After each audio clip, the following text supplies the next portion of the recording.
Hi, welcome to the Shelley Studio. The other day I was watching somebody's video and they were actually announcing some wrapping paper that they had created on Spoonflower's website. Now that's a website where you can upload your images and turn them into, there was wallpaper, fabric, or wrapping paper, and I didn't know I knew they'd done fabric, but I didn't know they did wallpaper, and I've thought about doing it and never really made an effort to try it. But after watching their video, I was like, I want to make wrapping paper, Christmas wrapping paper. So I did this design or similar design on a Christmas card, I believe, last year. So I'm super fast forwarding the process of creating this design that's going to be my wrapping paper. So I'm kind of going for non-traditional. I mean, I did have red and green in there, but it's fairly non-traditional colors, and I'm going to make wrapping paper on Spoonflower. You just get something in your head and decide that's what you want to do, right? So I make 4 large rectangles and 4 shorter rectangles for this. So there's the two different ways of stenciling. And here I'm trying to make purple with the colors I already have, so it's not the best purple. There's a little bit different red I add there too, just to get more, I don't know. Anyways, the backgrounds are not pretty until I put the stencil over the top. They're actually rather kind of sad looking. But once I do the stenciling over it, I think they look fairly nice. Anyways, they're interesting mixed media backgrounds.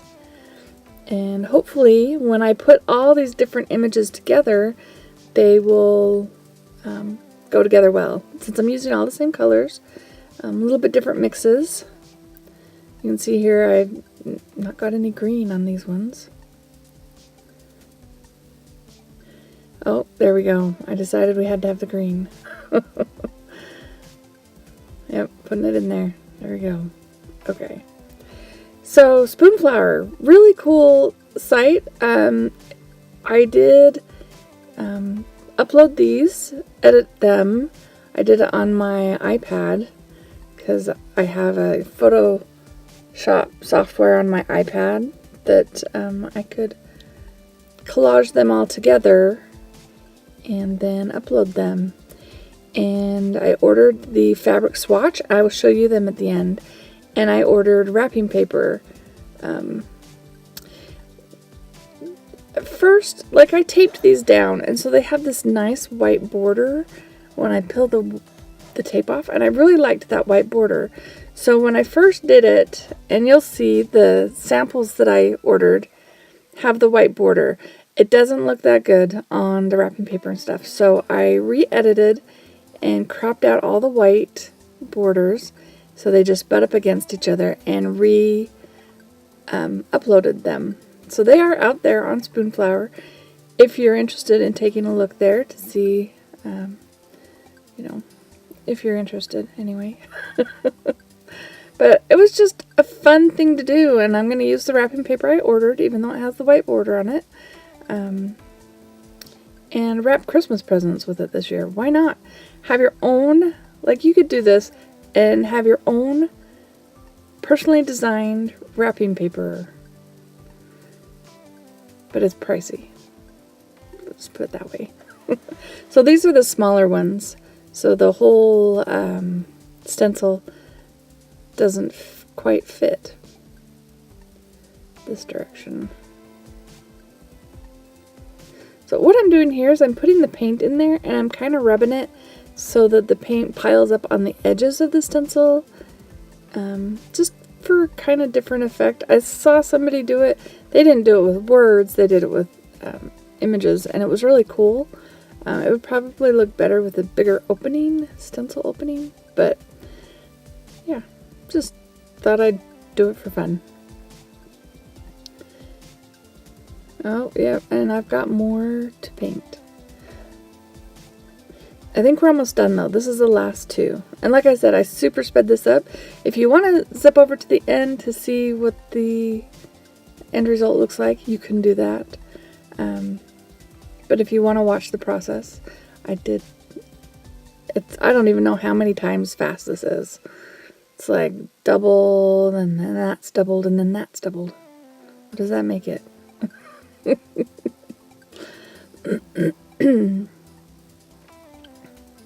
So this time I did it sideways to try and fit the whole word. And I figured these would be all going all different directions for the wallpaper, or not wallpaper, wrapping paper or fabric, so that you could look at it from any angle, any direction, and it would look okay. Does that make sense? I don't know. Hopefully I'm making sense. Alright, so now that I've got the background done, I am doing a scrap tree. And if you would like to see the original card creation, I can link the video below. I'm pretty sure I filmed it.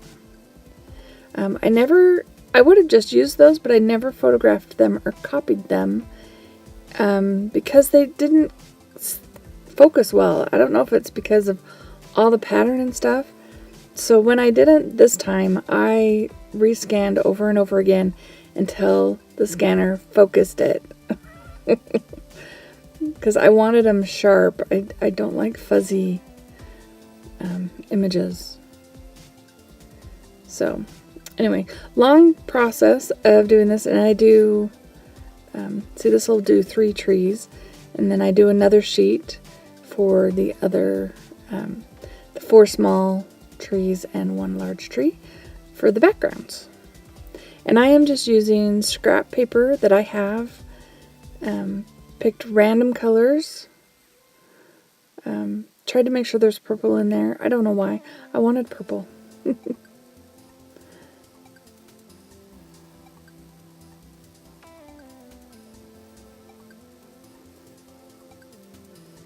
Just working my way up to the top.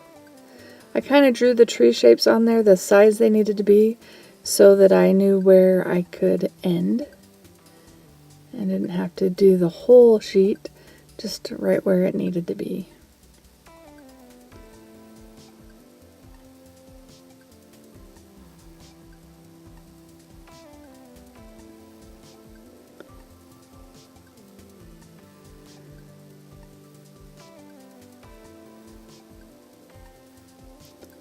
Alright, so we are almost at the end of this sheet. There we go.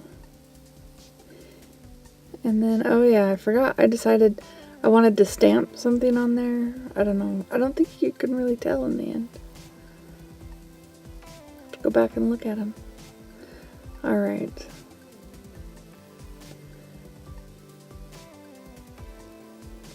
So there are my 2 sheets ready to go.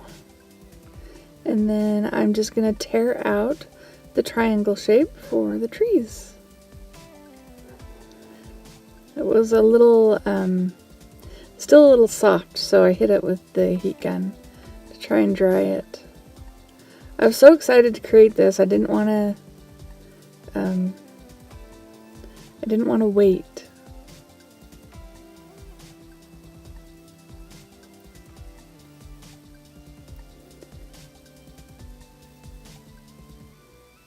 Okay, so now I've got all my trees and my background. And I'm just deciding which ones are going to go on which ones. I don't know that it really matters. And then I tore a little bits of scrap to be the trunk of the trees. And we're just going to glue them on. I think I just show one. Then after they were dry, I took my Stabilo and went around it just to create a little shading to make that tree pattern stand out. So that was the creation of them.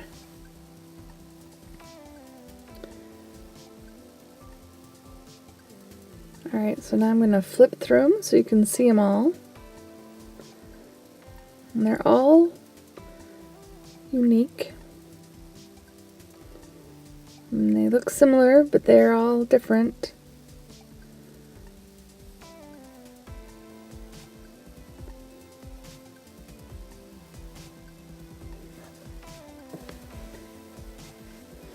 And there's the last one.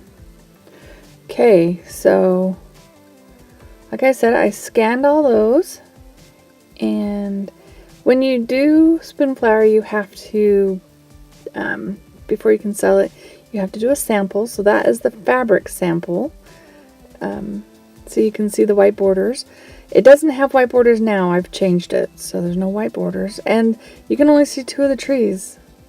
But on the wrapping paper, if I can get out of the plastic there. And it's really stiff paper. I mean, it's better than wrapping paper. I don't know. Let's see. Goes on and on. It's so cool. But like I said, I've eliminated the white borders, so you don't see that anymore. They would just all be together. I've got a few pictures coming up of them collaged together that would show you. You can see there's a little faint line, but there's no white in between. I hope you liked that. If you did like it, please hit like. Feel free to share, comment, and if you'd like to see more from me, please subscribe. Thanks for watching.